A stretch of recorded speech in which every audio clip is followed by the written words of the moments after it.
Have you ever been to a place in life where you felt comfortable and settled in? Well, that was me. You know, my family had lived in the suburbs of Haran for a long time. I grew up there. It was home to me.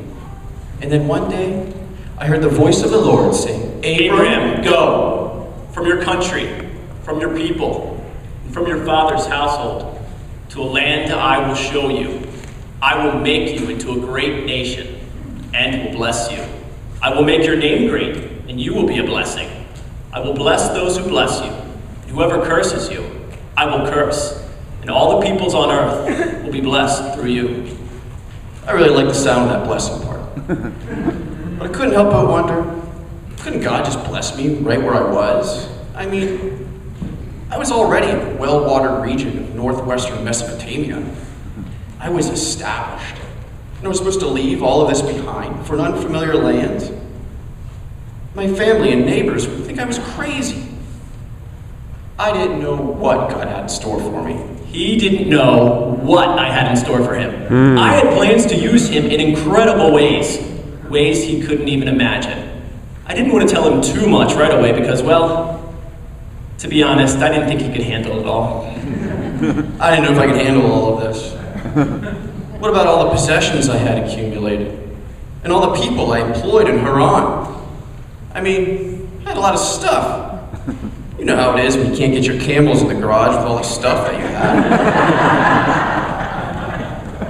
I told him, fine. You can take all your possessions with you if that's so important. I did tell him I was going to bless him, didn't I? He said he was going to bless me and make my name great, and that all people groups would be blessed through me. What does that even mean? I was going to give him numerous descendants, a blessing of land, and divine protection. And through him, all the people on earth would come to know me. So let me get this straight. God was going to bless me with land, but the last time I checked, that land was already occupied by the Canaanites. God was going to make my descendants numerous, but my wife Sarah was already old and barren. No offense, dear. That sounds about right. This was all part of the plan. I would fulfill my promises, but I wanted to give him some surprises along the way. Overcoming his wife's barrenness, I thought that was a pretty good one. I agree.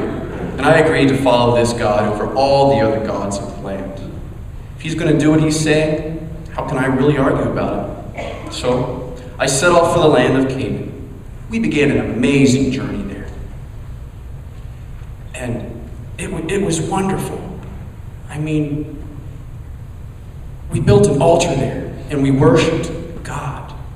And we had to imagine this God wanted to have a relationship with me and use me as part of his plan to transform history.